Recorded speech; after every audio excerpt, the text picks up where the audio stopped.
మాజీ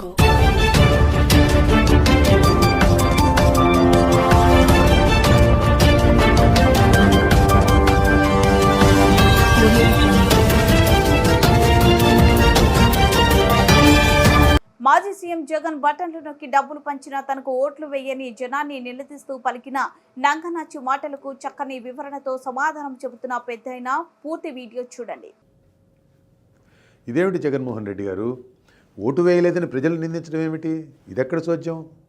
ఈ ఓటమి ఊహించలేదన్నారు, బాగుంది. మీరేంటి ఎవరు ఊహించలేదు ప్రజలు మీకు ఇలాంటి ఘోర పరాభవాన్ని కట్టబెడతారని? ఓడిస్తారనుకున్నాం కానీ ఇలాంటి స్క్రిప్ట్ రాసి పెట్టారని ఎవరు అనుకున్నారు? కాబట్టి ఊహించలేదన్నంత వరకు బాగానే ఉంది. కానీ బటన్ నొక్కి డబ్బులు పంచితే ఆ డబ్బు తీసుకొని కూడా ఓటు వేయలేదని అక్క చెల్లెమ్మలను, అన్నదమ్ములను, అవ్వాతాతలను నిందించడం ఏమిటి? మీకు ఓటు వేస్తేనే వారికి ప్రేమాభిమానాలు, ఆప్యాయతలు ఉన్నట్లా? వేయకపోతే లేనట్లా? ఆ అక్క చెల్లెమ్మలకు పిల్లలు లేరు? ఆ పిల్లలకు మంచి భవిష్యత్తు కావాలని వారు కోరుకోరు? ఆ అవ్వాతాతలకు కొడుకులు, కూతుళ్ళు లేరు? వారికి భద్రమైన జీవితం ఉండాలనే ఆ అవ్వాతాతలు కోరుకోరు? మీరు బటన్ నొక్కితే ఖాతాల్లో డబ్బులు పడ్డాయి, నిజమే. కానీ వారందరికీ కుటుంబాలు ఉన్నాయే. ఆ కుటుంబాలకు మీరు వేసిన డబ్బులతోనే తెల్లారదు కదా. మీరు పెంచిన విద్యుత్ ఛార్జీలు కడుతున్నది వారు కాదు. దేశంలో ఎక్కడా లేని ధరలతో మండిపోతున్న పెట్రోల్, డీజిల్ కొంటున్నది వాళ్ళు కాదు. మందు సంగతులు బహిరంగంగా మాట్లాడడానికి చాలామంది సంకోచిస్తారు, కానీ నేను ఊరుకోను. ఉన్న సంగతి ఉన్నట్టు మాట్లాడుకోవాల్సిందే. నాకు నచ్చిన బ్రాండ్ మందు తాగే నా హక్కును తీసేయడానికి ఈయనెవరు అని ఎవరైనా ప్రశ్నిస్తే ఏమిటి మీ సమాధానం? చెప్పండి. పెంచిన మద్యం ధరల సంగతి అలా ఉంచండి. నా బ్రాండ్లు మాత్రమే తాగాలంటూ మందుబాబులు మీరు చేసిన ఘోరమైన జులుం భారతదేశంలో గతంలో ఏ పాలకుడన్నా ఎప్పుడన్నా చేశాడా? నేను బటన్ నొక్కి డబ్బులు వేస్తే అవి తీసుకుని కూడా ఓటు వేయలేదని మీరు ఎవరినైతే నిందిస్తున్నారో ఆ అక్క చెల్లెమ్మలకు భర్తలు, కొడుకులు లేరు? మీ పుణ్యమా అని వారి మందు ఖర్చు బడ్జెట్ పెరిగిందని, దానికి తోడు మీ బ్రాండ్ల మందు తాగితే ఒళ్ళు కూడా గుల్లవుతున్నదని ఆ అక్క చెల్లెమ్మలకు తెలియదు? ఇదంతా అలా ఉంచండి జగన్మోహన్ రెడ్డి గారు. ఎవరి డబ్బు ఎవరికి ఇస్తున్నారు మీరు?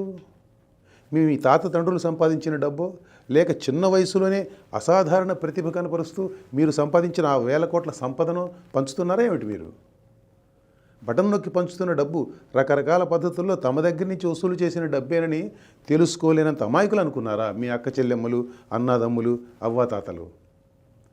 ప్రజల ఇంగిత జ్ఞానంపై మీకెంత నమ్మకం జగన్ రెడ్డి గారు? డబ్బు పంపకంలో అవినీతి లేకపోతే పాలనలో అవినీతి లేనట్లేనా? మీ పాలనలో మద్యం, మైనింగ్, ఇసుక అవినీతికి ఎలా రహదారులుగా మారింది జనానికి తెలియదు అనుకుంటున్నారా ఏమిటి కొంపదీసి? లేక మీరు డబ్బు పంచుతున్నారు కాబట్టి వారు దాన్ని పట్టించుకోరనుకున్నారా ఆ అవినీతిని? పంచిన డబ్బుకు చేసిన అప్పులకు ఏమాత్రం పొంతం లేదనే సంగతి కూడా ప్రజలకు తెలుసు, చాలా బాగా తెలుసు. డబ్బు పంచడం అన్న ఏకసూత్ర కార్యక్రమంతో పరిపాలించాను కాబట్టి నన్ను గెలిపించాలని అనుకోవడంలోనే అసలు లోపం ఉందని మీకు ఇంకా అర్థం కాకపోవడమే మీలోని లోపం. సంక్షేమం నాతోనే పుట్టిందని మీరు చెప్పడం జనానికి నచ్చలేదు జగన్ రెడ్డి గారు. అభివృద్ధి అనేది ఒకటి ఉంటుందని, పిల్లల భవిష్యత్తు బాగుంటాలంటే పాలన ఆ దారిలో నడవాలని వారికి తెలుసు, జనానికి చక్కగా తెలుసు. స్కూల్ భవనాలకు రంగులు వేసి టీచర్ల బోధనాశక్తితో నిమిత్తం లేకుండా ఇంగ్లీష్ మీడియం పాట పాడి విద్యారంగాన్ని సంస్కరించేశారని మీరు చెబితే ఢిల్లీ నుంచి వచ్చిన జర్నలిస్టులు నమ్ముతారేమో.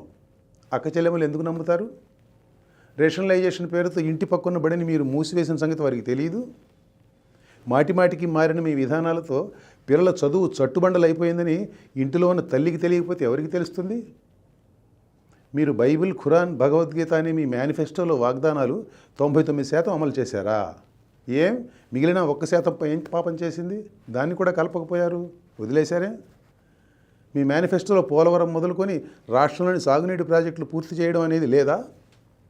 పరిశ్రమలు తీసుకురావడం లేదా?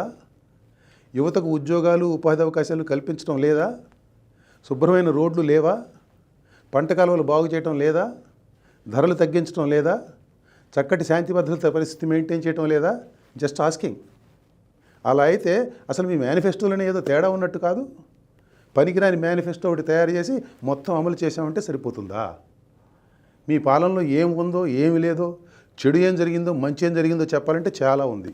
ఇట్లా చెప్పేది కాదు, ఇక్కడ చెప్పేది కాదు. దాని మీద 600 పేజీల పుస్తకం రాశాను, విధ్వంసం అని. చదువుకోండి, ఇక తీరికేగా మీకంతా. ఒక పక్క జనాన్ని నిందిస్తూనే మరో పక్క ఎక్కడో మోసం అన్యాయం జరిగింది కానీ ఆధారాలు ఇవ్వడం విచిత్రంగా ఉంది జగన్ రెడ్డి గారు. పైగా దేవుడికి తెలుసు అంటారు. ఏ దేవుడు? పైన ఉన్నాడు అనుకుంటున్న దేవుడా లేక ఢిల్లీలో ఉన్న దేవుడా? ఏ దేవుడైనా కానీ అలాంటి మాటలలో ప్రయోజనం ఉండదండి. ఎవరేం చేసినా కానీ మీకున్న 40% ఓటు బ్యాంకును తగ్గించలేకపోయారన్నారు. నిజమే. పోయినసారి ఎన్నికల్లో మీకు 151 సీట్లు వచ్చినా కానీ టీడీపీ ఓటు బ్యాంక్ కూడా టీడీపీతోనే ఉందిగా. మరి వారిని అంతా ఎగతాళి చేశారు ఎందుకు అప్పుడు మీరు? దేవుడు రాసిన స్క్రిప్ట్ అన్నారు. ఇప్పుడు ఈ స్క్రిప్ట్ ఎవరు రాసినట్టు?